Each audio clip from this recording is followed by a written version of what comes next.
What is up, my ninjas? I'm Strydent, and I'm back with another video. Today we're going to talk about the link between Kingsman and GI Joe. Now, no, there is no hidden story or some hidden whatever. It's not like that. This all falls in line with things that I have said before about how GI Joe should be handled as a film franchise and how they refuse to look at it. I'm a fan of Matthew Vaughn. I love his style of directing and writing. I love the irreverent comedy. I love the over-the-top fight scenes. I love his use of tech. I love the action comedy that he puts in there because it's not full-out comedy to the point where you're like cracking up, in tears throughout the whole film. It's more certain characters have comedic quirks to them or comedic aspects to their personalities, and that is where the comedy comes into play. Now, you've seen what they've done with G.I. Joe. They've been joyless. I shouldn't even say joyless, because the first one had moments where you were like, damn, that was actually fun.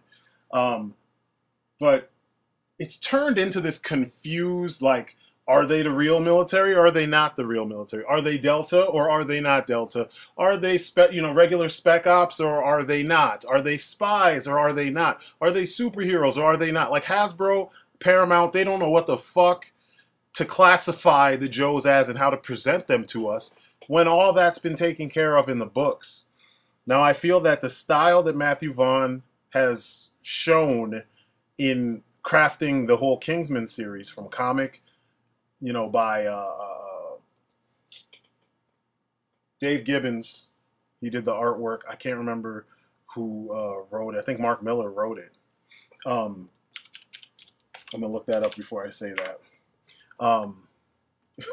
because I hate when I say something and then I screw it. Yeah, it was Mark Miller.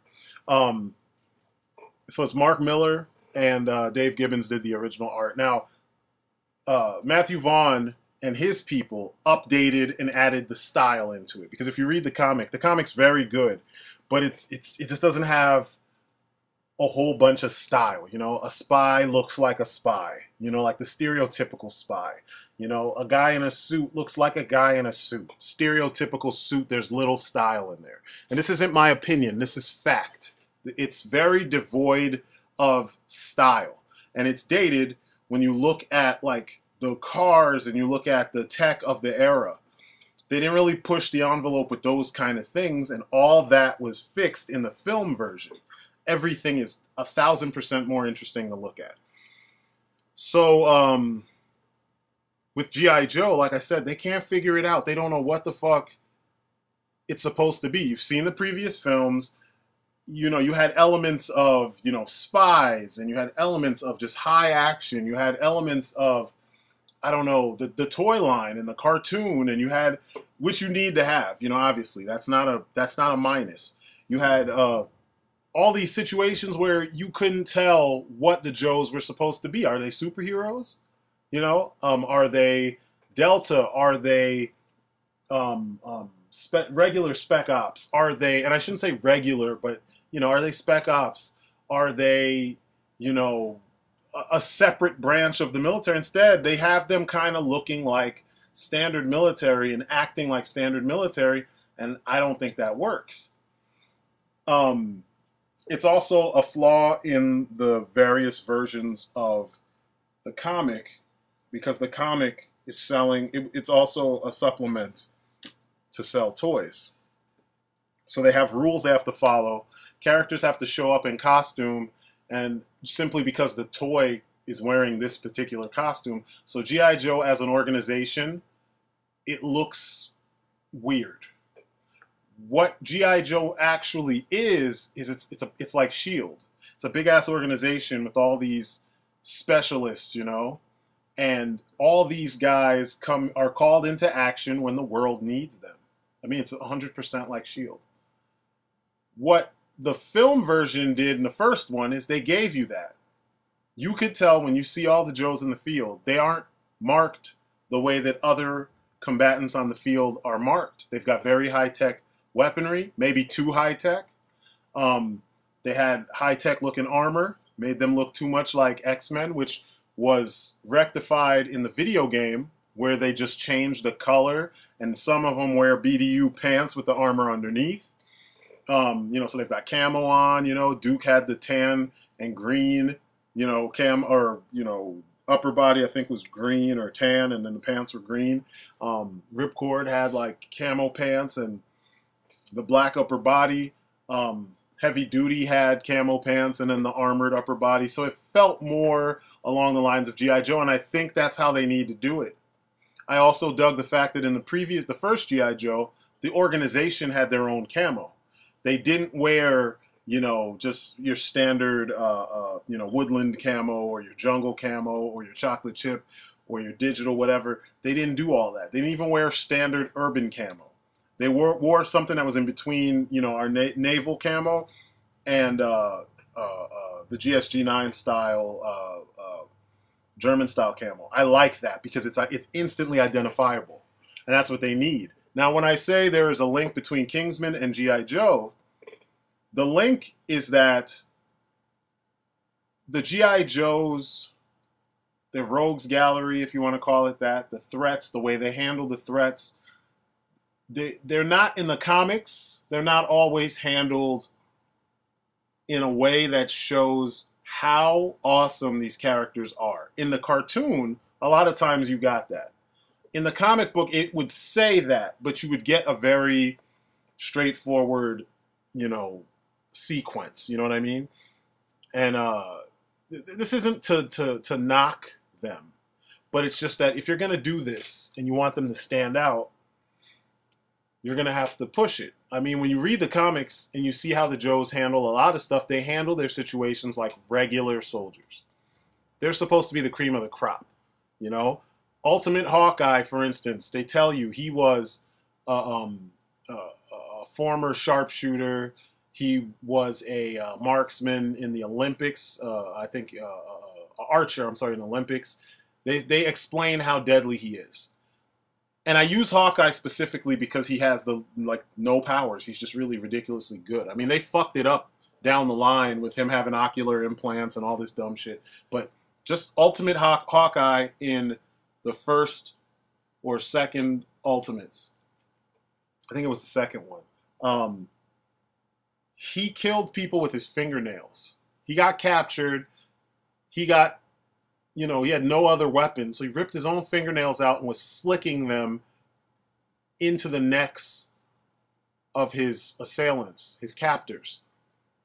Now, one could only imagine how grueling and how painful that is because he had to do it with his own hands. He had to rip out his nails. But the resourcefulness right there is like on another level.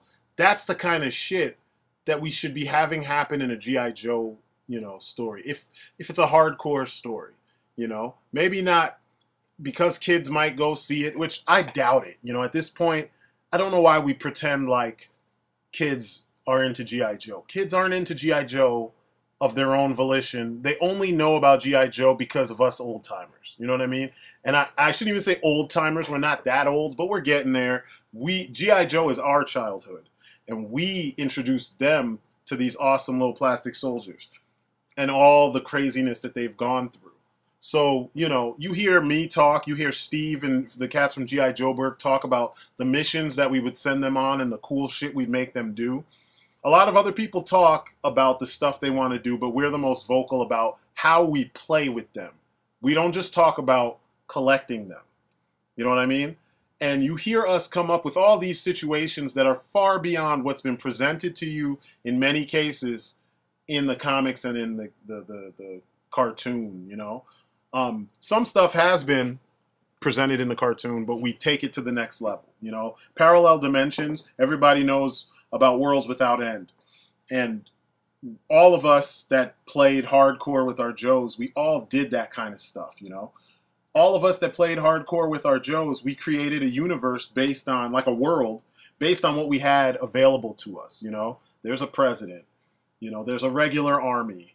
There, regular special or armed forces. And then there's G.I. Joe, which is made up of specialists from all the different armed forces all over the world. We have Cobra. And Cobra is literally an organization full of characters that could be rogues in a superheroes rogues gallery. Except these guys operate on a global scale. Just like in Kingsman, all these weirdos that end up being the main villains that have a huge operation, and the Kingsmen are tasked with taking them down. When we watch GI Joe as a cartoon, you see all this stuff that happens and affects the Joe's regular life. You know what I mean? The same thing could be said for, in Kingsman. You've seen how the Kingsmen operate. What you see a little bit of what they're supposed to be doing, like on a regular basis, like their standard job. A threat pops up, you activate whichever Kingsman, whichever knight you need, and then that knight goes out and neutralizes the threat. That's essentially the same thing with GI Joe. They're operatives. They're essentially chess pieces on a huge chessboard. Cobra is on one side, they're attacking. GI Joe is always defending. Almost always, because there's those times where the Joes have to take out something before it gets too big. But literally, all of what I'm saying, all of what I'm describing, soldiers that deal with very high stakes threats that are kind of batshit insane, and they do it with a certain type of tech, certain weapons. I mean, because you notice, like, the Kingsmen have a couple high-tech gadgets, but then they're using pistols and assault rifles and, grenades and shit. Because those are the weapons of that particular, world. And then you look at the villains, and the villains are using high-tech shit. I mean, and I just watched The Golden Circle. And in The Golden Circle, they're using the main villain had robots and cyborgs and nanomachines and all kinds of shit. You know what I mean? The fucking statesman had lassos that could be electrified to the point that they could chop right through human flesh. Like, it's G.I. Joe. Like, it's 100% exactly the world that G.I. Joe needs to inhabit, When I play with my Joes, I'm a grown man, and I'm telling you, like, when I was playing with them as a kid to now, this is the kind of shit I would do with them, I would make them go up against, because I never had a ton of Joes. So I had to keep myself occupied with the few Joes that I had, me and my brother. So we would make Lord Dredd. You remember Lord Dredd from Captain Power? Me, my sister, and my brother all had Lord Dredd, because at the ShopRite or Pathmark that was near us, they only had Lord Dredd, and all of us loved Captain Power, so my mom and dad got us all three the same figure. That happened a lot for us. So we pretended, and I mentioned this before, over the years, like my sister, she didn't really give a shit. She only wanted it in the moment when we wanted it. Wanted Lord Dredd. So she went along with it and was cool for a few weeks, and then she just left it in our room with our stuff. Actually it was on our side, because back then we all shared the same room. So we had Lord Dredd cloned. He had cloned himself, and he had multiple bodies. So if you killed the one, then he would just show back up later on unscathed, and everyone would be like, wait, what? Like, how is he still here? We just killed him, So he was the big bad for a while. And, we took elements from what he did in Captain Power, and we put him in the real world, or in this world, and made that his shtick, at large. So he wanted to digitize humanity, because he felt we were imperfect, and, machines are perfect. So if he digitizes you, that will make you perfect. So the Joes that we had, which were led by, I had Rock and Roll version 2. I had one before, but at this particular time, it was version 2 Rock and Roll, Countdown, Fast Draw, Ninja Force, Storm Shadow, and there was one more. Oh, it was a member of the Corps. We had Large Sarge. It was either Large Sarge or Dragonhan. And we had Shark too. So we had a couple of the Corps, and we had a ton of the Corps, but a couple of them we used as the good guys, and the rest were all villains. So his guys were all the other dudes, just in case freaking Sergeant Skinhead, I think his name was. It was something lame like that, something with skinhead in it, and we were like, holy shit, they actually called him that. So we're like, yeah, he's a bad guy. And a bunch of other guys that were in the core at the time. I can't remember. We used to get the core all the time because they were cheaper than Joe's, which at the time were very cheap. But you could get a whole pack for a little bit over, $10 or $8. You could get a pack of like 5 or 6 core members, whereas for the Joe you'd pay $4 or $3 and get one Joe. So there were many times where we went to the store and we just got a bunch of them. But anyway, Lord Dredd's deal was he hired the mercs, which were those other core guys and whoever else fit the scale, even if they were larger than 4 inches or 3.5 and 3 3/4 inches, that would be a big dude for that world. You know what I mean? And we would mix and match and throw things in there. I remember one time our Joes went to space to stop Monstar from coming to Earth. We had some cheapo plane spaceship thing that we could fit the Joes in, and I just had Monstar. I mean, I had Star Wars stuff and I had Centurion stuff and I had other shit, but I used all that stuff as Monstar shit, and they had to go into space and stop them so that Countdown can get a moment to shine. I mean, that's essentially the kind of stuff that the Joes should deal with. I mean, now you look at Fenris Company. My Fenris Company deals with everything because it's an extension of what I started out doing with my Joes when I was a little kid, simply because I only had a handful. And those ones that I mentioned, that was between my brother and I. So you know how it is when you have a little brother and he wants all of the shit and you want all of the shit and you guys are fighting and stuff. So when we were fighting, I only had 3 Joes, maybe 4. And yeah, I had Fast Draw, Rock and Roll, Storm Shadow, and at some point in there, Sergeant Slaughter and his Marauders became part, or they were called Renegades back then. Him and his Renegades became part of this team. But I didn't have, like, Flint. Flint was my favorite Joe when I was growing up, and I didn't have him. Beachhead was another favorite. Never had Beachhead until I was an adult. That's why I have so many fucking versions of Beachhead. But yeah, that was how it worked. And then when him and I were beefing, I had a handful of Joes that I played with, and I had to come up with all these crazy, stories to keep myself occupied. Now, I went on that diversion or that what we call that tangent to illustrate my thought process and why, looking at Kingsman, they should be letting Matthew Vaughn write and direct the next GI Joe. People are going to argue because they just argue, but if you pay attention to it objectively, you want a quality story that makes it necessary for the Joes as the response, right? You want a story that will facilitate the insane weapons on both sides of the conflict, the Cobra weapons and the Joe weapons. You want a story that it doesn't matter what time period it takes place in, you're going to still get the same effect. Now, could you imagine Matthew Vaughn writing an OG-13 G.I. Joe story? Just fucking imagine that. And then imagine him writing a modern era, G.I. Joe story. It would be fucking insane, I think about it because it's the same sensibilities that I have. If I was a director and I was writing this stuff, these are the things I would do, it would be very high action because it's the only way you would get to see a bunch of the Joes in the field at the same time.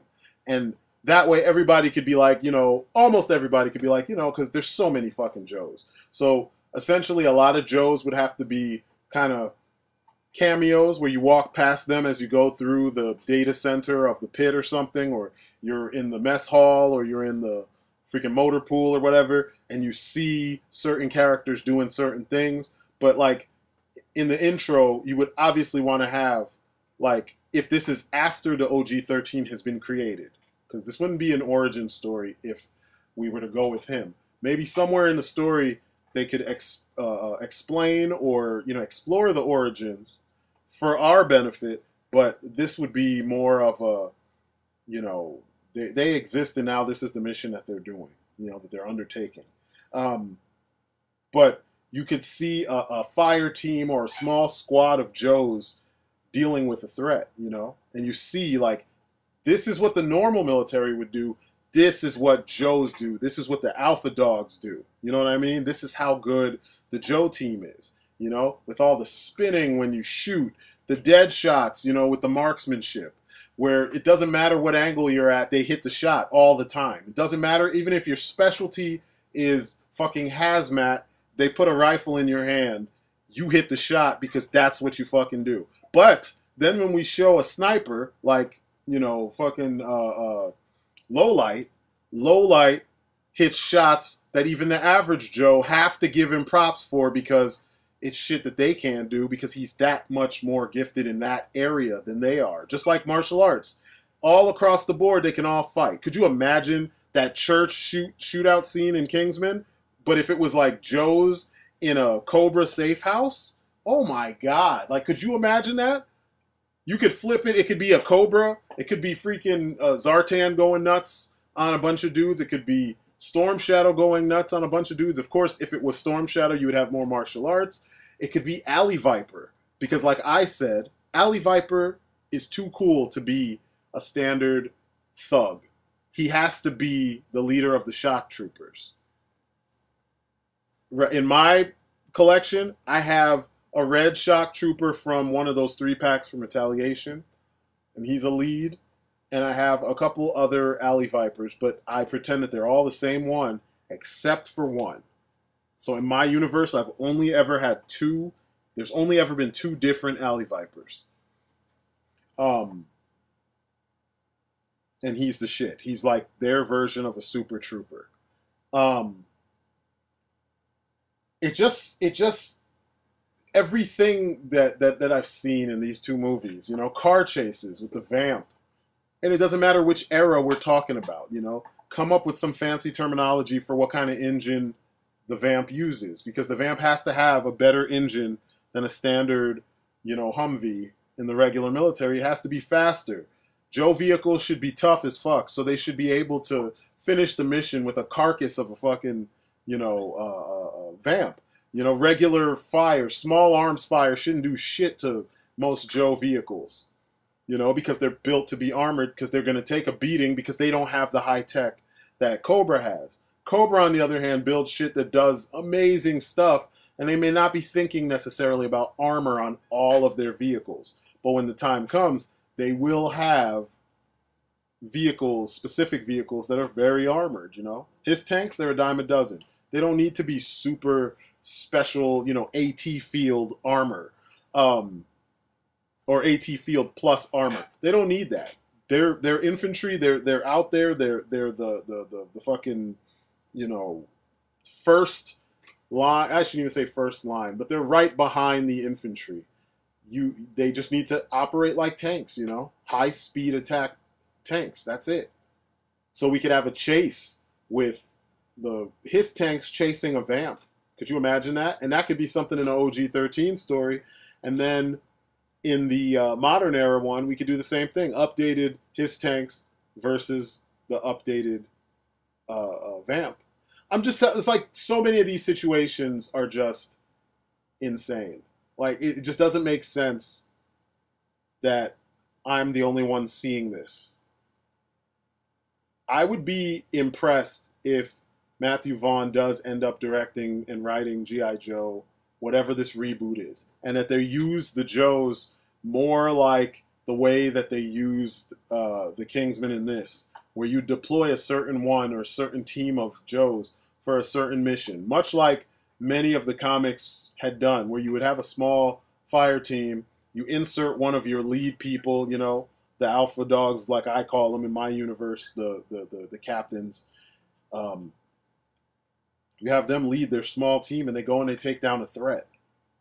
Instead of trying to fit all the Joes and give all the Joes the limelight, you know, or you create 2 new Joes and you have or a team of new Joes, you know, or make a team that's mixed up, you know, with a couple new Joes and a bunch of old ones, and have them be the main team that this story follows. You know, kind of like how Renegades had a team of Joes. Do that. And then have the other Joes be, you know, folks they meet in the field when they need help. You know, something happens and, you know, Hawk sends these guys to rescue them. So you get to see what the extraction team looks like. You know, extraction or recovery team. You could be like, this is what, you know, Alpha team looks like. This is what Delta team looks like. You know, this dude usually comes with Steel Brigade, you know what I mean? But the point of the matter is it needs to be handled in the same vein, just with more of a military slant. Because the Joes are not exactly our military. They come from it, but they act on their own accord. So they're more of a paramilitary organization that operates, you know, in the kind of in the shadows with the interests of, you know, various countries and governments all over the world.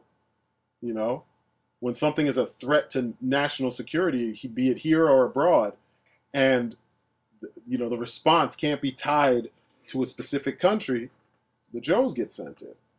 The thing is, you need to make it where it needs to be made where the Joes aren't. It's not obvious that it's the Joes. You know, so I still think they should have the whole semi-Black Ops gear, like the way I've done with Shadowhammer, because that's the only way it would work. I still feel like they still need to. I mean, they need color. Don't, you know? You can't avoid that. You got to have color. You need to make all the Joes competent and capable above and beyond the Call of Duty. It cannot be one of those things where you can't really tell if they know what they're doing, or you can't really tell if they're capable, or, you know, let's just wait for Snake Eyes to do fuck that. Snake Eyes should be awesome in martial arts because he's awesome in martial arts, you know? But he should be just as capable of a soldier as the rest of the Joe team, because that's the function, you know? And like the humor, could you just imagine the kind of humor Matthew Vaughn and his team would give the Joes, you know? You've got your gearheads, you've got your tech, you know, nerd types, you've got your, you know, hardcore martial arts types, you've got your obsessed with excellence types like Beachhead, you've got your couples, you've got your you know, perfectionists. You've got so many different types of personalities. You've got the freaking SEAL and the Marine that don't get along. You've got the Marines that, I'm sorry, the SEALs, the various SEALs that just don't really get along with anybody. And you could have them all on one mission, and they could be working like clockwork the whole time. They could be talking shit to one another. I mean, like, the shit writes itself because the personalities are so well defined. We need a film that gives these characters an opportunity to shine, not just in the combat, but in the dialogue, you know? I want a movie that has Scarlet dropping folks like the way that we saw Snake Eyes doing it, because she's supposed to be that hardcore, you know? I want Scarlet out and about the way Meryl was in Metal Gear Solid 4, you know? Just strong-arming folks and murking folks like a dude, because she has to be as good as the dudes, because that's the point. You know, I want Lady J not to be a sex object. She's hot. I mean, that's the point. But I want her to have that edge to her, where you don't know how she pulls off the things that she pulls off. How does she do it? You want to see what makes Flint, you know, like her so much. I want to see how they work in the field as soldiers, not just the couple. You know what I'm saying? And I have a feeling that someone like Matthew Vaughn has the chops to do it. He has the maturity and immaturity all wrapped up in one. You know, when the time comes to cut loose and do the fart jokes and the dick jokes and the, you know, the sex jokes, he can do that stuff.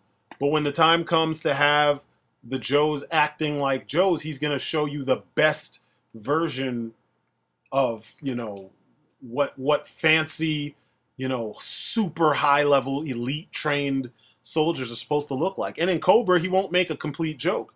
I think this way, individual sections of Cobra get to shine before you ever even see Cobra Commander.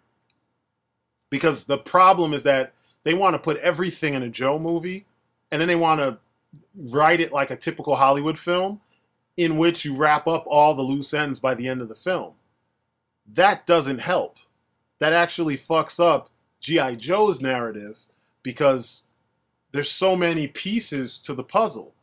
You know, the Iron Grenadiers, like when would we ever see that according to the way they've been handling GI Joe? And would they be an independent threat?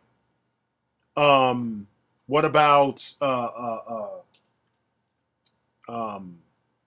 geez, I'm blanking, and I shouldn't be blanking because it's all stuff I know. Your the Arashikage or the Red Shadows. I mean, not Red Shadows. The Red Fang or Red Dragons, Black Dragon, whatever. What about all of them? What about you know, the Crimson Guards? They're a separate faction that's underneath the Cobra umbrella. So, at what point do we get to see the twins do what they do? You know, and see their part. Like, you know that the twins would be the guys leading the Crimson Guards, right? So, when, according to the way it was going, when would you have ever seen that? This is why this approach needs to be taken. It's simpler. The only thing you have to figure out is who is your focus? You know? And I'm pretty sure they could figure that out in a heartbeat. I could figure it out in a heartbeat. I just did, talking about it. Either you focus on a team of Joes, you know, maybe half and half new, you know, half old, or you focus on new recruits. Create two new Joes, or take two Joes that weren't very well defined from maybe the later portion of the line and put them into the GI Joe world. I thought it was cool when they were talking about doing a Alex Mann and Duke Hauser story. That would have been fucking awesome, because literally you have, you know, the UK's GI Joe and the US's GI Joe, and you put them together. I think honestly, if you started way back with a film focused on Colton and Hawk, and then have the you know, Colton, Hawk, and G.I. Jane, and then have the end of it be the forming of the OG-13, you know, and then like the next film would be all OG-13, and then the one after that would be your modern era G.I. Joe, what it's become afterwards. Like each one would end and kind of foreshadow what the next era is going to be, you know, so that way all the fans could get their piece. I think that would be awesome. But whatever the direction, this guy would give you the spectacle that we need. You know, Matthew Vaughn just, he has it. Before I used to think, and I still think this would work, is if you had, say you had Matthew Vaughn write the story, or someone with those sensibilities, and you had Michael Bay direct it. Michael Bay has a hard-on for military. And that's why he shoehorned them, he had them shoehorned into the Transformers films. There's no fucking way they should have been able to handle, you know, Autobots and Decepticons, but somehow they found a way. You know, somehow they made it work. Okay, fine, you made it work. So what next? I feel like he would give us the spectacle, you know, that we need in order to have this actually work and make G.I. Joe feel like something, you know, give it its identity, because that's the identity. You think about all the craziness that we've all played with our Joes, and I'm talking about those of us with imagination. I'm not talking about those of us who think that everything with camo is Black Hawk Down. You know what I mean? It's just realistic. Everybody getting popped when they go out into the field. This is not G.I. Joe, you know? For Larry Hama and some of the other writers, you know, Ron Friedman and all of them, they've said it themselves. They did not write this shit to make people think, hey, this is real life. No, it's not. So if that's what you got from it, then you missed the point. But it's fine to play like that if that's what you want to do, but you should understand that that's how you see it. That's not how it was presented to you. And there's a lot of writers who have been writing G.I. Joe over the years since those guys who have missed this point too. You know, you look at IDW and it's all over IDW. They've missed the fucking point. And only recently are they starting to get it, now that they're kind of mixing things together. And even with them getting the overall feel, they're still missing the point. you know. And I'm not even going to get into IDW. That's for another day. But yeah, this is just, you know, a random thought I had. I've had a lot about, you know, GI Joe and Matthew Vaughn and the Kingsman series, and I feel like, you know, Kingsman is Action Man and GI Joe is GI Joe, and if you had the same folks handling it, I think you would have something fucking amazing. So I don't know. It's worth discussing. So talk amongst yourselves in the comments. Let me know what you think, and I will see you in the next video. Peace outside.